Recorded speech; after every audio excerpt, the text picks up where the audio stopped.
এখন মটরের সিজন চলছে। অনেকে মটরের পরোটা, মটর পনির, মটরের পোলাও বানায়। কিন্তু আজ আমি আপনাদের জন্য নিয়ে এসেছি একদম নতুন ধরনের রেসিপি। সঙ্গে থাকছে পেঁয়াজ রসুন ছাড়া আলুর তরকারি। এটা খেতেও যেমন টেস্টি হয় আর বানানো ততটাই সহজ। রেসিপিটা এতটাই টেস্টি হবে যে সবাই চেয়ে চেয়ে খাবে। আপনারা একবারের জন্য হলেও বাড়িতে ট্রাই করবেন। নমস্কার বন্ধুরা, মুখর্জি রান্না চ্যানেলে আপনাদের সবাইকে স্বাগত জানাই।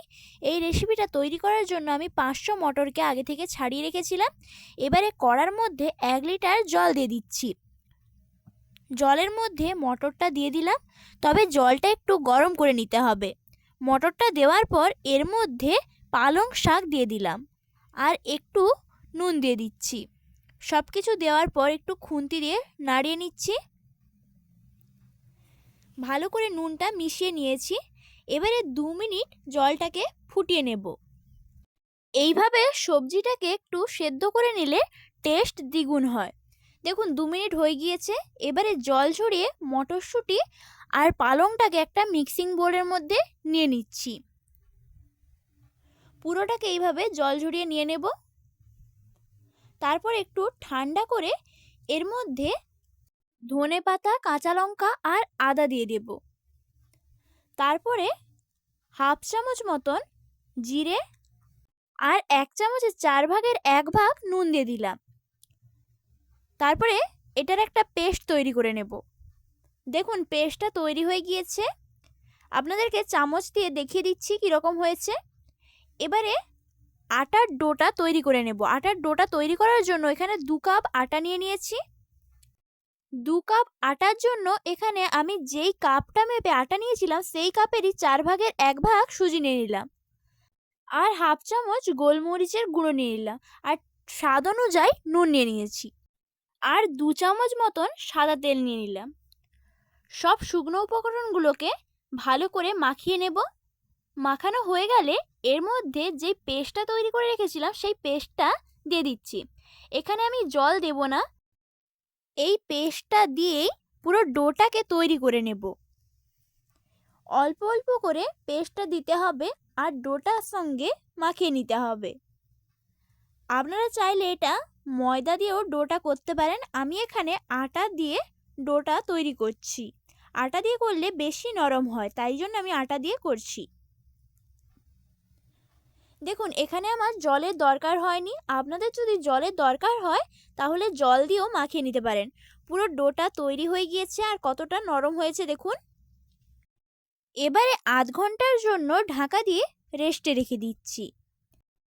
এদিকে আমি তরকারিটা তৈরি করে নেব। তরকারিটা তৈরি করার জন্য একটা টমেটোকে আগে থেকে এইভাবে কেটে রেখেছিলাম। টমেটোটাকে মিক্সিং বোলের মধ্যে দিয়ে দিলাম আর সঙ্গে 1 টুকরো আদা আর একটা কাঁচা লঙ্কা দিয়ে দিলাম। এবারে এটার একটা মিহি পেস্ট তৈরি করে নেব। দেখুন পেস্টটা তৈরি হয়ে গেছে, সাইডে সরিয়ে রেখে দিচ্ছি। এদিকে একটা কড়া বসিয়ে এর মধ্যে কিছুটা পরিমাণ তেল দিয়ে দিলাম। তেলটা একটু গরম হয়ে গেলে এর মধ্যে 1 চামচে 3 ভাগের 1 ভাগ হিং আর 1/2 চামচ গোটা জিরে সঙ্গে 1/2 চামচ হলুদ গুঁড়ো দিয়ে দিলাম। তারপরে একটা চামচের সাহায্যে একটু ভালো করে নাড়িয়ে নেব। এই সময় গ্যাসটাকে লো ফ্লেমে রেখেছি। এবারে এর মধ্যে 1/2 চামচ কাশ্মীরি লঙ্কার গুঁড়ো দিয়ে দিলাম। তারপরে আবারও একটু নাড়িয়ে এর মধ্যে যে পেস্টটা তৈরি করে রেখেছিলাম সেই পেস্টটাকেও দিয়ে দিচ্ছি। পেস্টটাকে দিয়ে আবারও ভালো করে নাড়িয়ে নেব।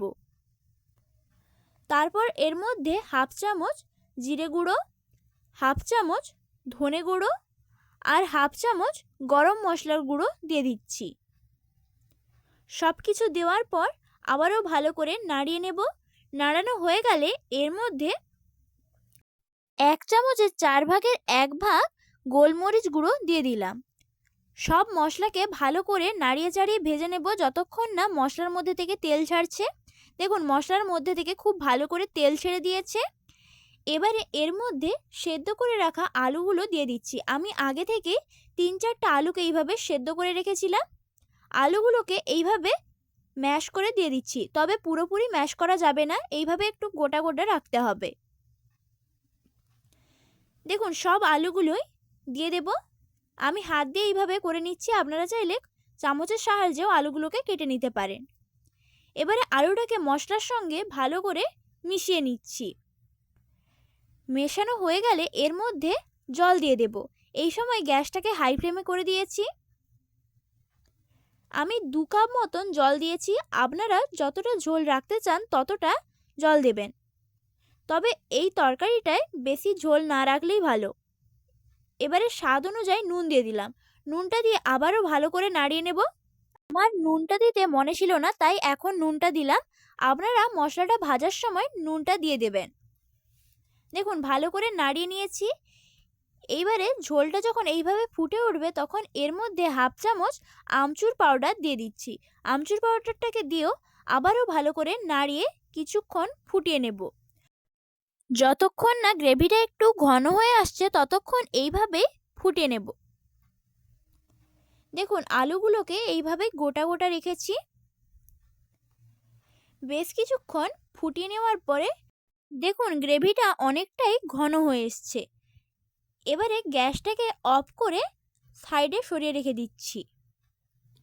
এদিকে ডোটা আধ ঘন্টা হয়ে গিয়েছে। ডোটার ঢাকা খুলে আবারও ভালো করে একটু মাখিয়ে নিচ্ছি।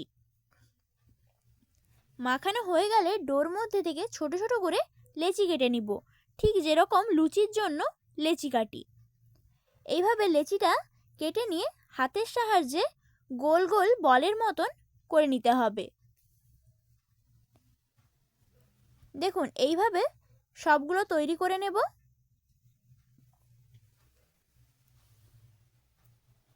এবারে চাকতি বেলনির সাহায্যে বেলে নিচ্ছি। এখানে বেলে নেওয়ার আগে চাকতি বেলনির মধ্যে একটু তেল দিয়ে দিতে হবে। তেলটা দিলে চাকতি বেলনির মধ্যে জড়ে যাবে না। এবারে তেলটাকে ভালো করে মাখিয়ে দিলাম। তারপর একটা লেচিকে নিয়ে এইভাবে গোল করে বেলে নিতে হবে। এইভাবে আস্তে আস্তে করে বেলে নিচ্ছি। একই রকমভাবে সব লেচিগুলোকেই বেলে নেব। দেখুন একটা তৈরি হয়ে গিয়েছে। এবারে আবারও একটা তৈরি করে নিচ্ছি। একই রকমভাবে লেচিটা নিয়ে বেলনির মধ্যে বেলে নেব। তবে সেকেন্ডবারে যখন লেচিটা বেলবো তখন আর তেল দেওয়ার দরকার হবে না, কারণ আগে থেকেই বেলনির মধ্যে তেল দেওয়া ছিল, তাই আর তেল দেইনি। এইভাবে বেলে নিচ্ছি। দেখুন সবগুলো একই রকমভাবে বেলে নেব। এদিকে একটা কড়া বসিয়ে নিয়েছি। কড়ার মধ্যে বেশ কিছুটা পরিমাণে তেল দিয়ে দিচ্ছি। তেলটাকে ভালো করে গরম করে নেব। তেলটা গরম হয়েছে নাকি বোঝার জন্য এইভাবে একটা ছোট্ট ডোকে দিয়ে দেখে নিতে হবে। ডোটা যদি সঙ্গে সঙ্গে উপরে ভেসে ওঠে তাহলে জানবেন তেলটা একেবারে পারফেক্টভাবে গরম হয়েছে। দেখুন সবগুলো লেচি তৈরি করে নিয়েছি। এবারে একে একে করে তেলের মধ্যে ছেড়ে ভেজে নেব। দেখুন এইভাবে তেলের মধ্যে ছাড়ার পর তেলটা উপরের দিকে দিতে হবে ছান্তার সাহায্যে। দেখুন ভাজা হয়ে গিয়েছে। এবারে তেল ঝরিয়ে তুলে নিচ্ছি। একই রকমভাবে সবগুলো ভেজে নেব। আবারও আপনাদেরকে দুটো ভেজে দেখিয়ে দিচ্ছি। দেখুন ওই তেলের মধ্যে দুটো লুচিকে দিয়ে দিলাম। তারপরে তেলটা উপরের দিকে একটু ছিটিয়ে দিচ্ছি যাতে ভালোভাবে ফুলে যায়। আপনারা একটা একটাও ভেজে নিতে পারেন অথবা দুটো দুটো করেও ভেজে নিতে পারেন। দেখুন কত সুন্দর গোল বলের মতন ফুলে যাচ্ছে। একই রকমভাবে সবগুলোকে ভেজে নেব। দেখুন সবগুলো তৈরি হয়ে গিয়েছে। এবারে সার্ভ করে নিচ্ছি। এই রেসিপিটি যদি আপনাদের ভালো লেগে থাকে তাহলে লাইক এবং কমেন্ট করার অনুরোধ রইল। আর চ্যানেলটিকে সাবস্ক্রাইব করে নেবেন যাতে নতুন নতুন ভিডিওর নোটিফিকেশান সবার আগে আপনার কাছে পৌঁছে যায়। দেখুন তরকারিটা দিয়ে দিয়েছি। এবারে একে একে করে লুচিটাও দিয়ে দিচ্ছি। আর দেখতে কতটাই সুন্দর হয়েছে আপনারা দেখেই বুঝতে পারছেন। বাড়িতে একবার হলেও ট্রাই করবেন। আমার প্রত্যেকটা স্টেপ বাই স্টেপ যদি ফলো করেন তাহলে এরকমই সুন্দর হবে। দেখুন আপনাদেরকে একটা ছিঁড়ে দেখিয়ে দিচ্ছি ভেতরটা কত সুন্দর হয়েছে। দেখুন পুরো সবুজ আর দেখতে কত সুন্দর লাগছে। আর এই তরকারিটার সঙ্গে খেতে অসাধারণ লাগে। ধন্যবাদ পুরো রেসিপিটা শেষ পর্যন্ত দেখার জন্য।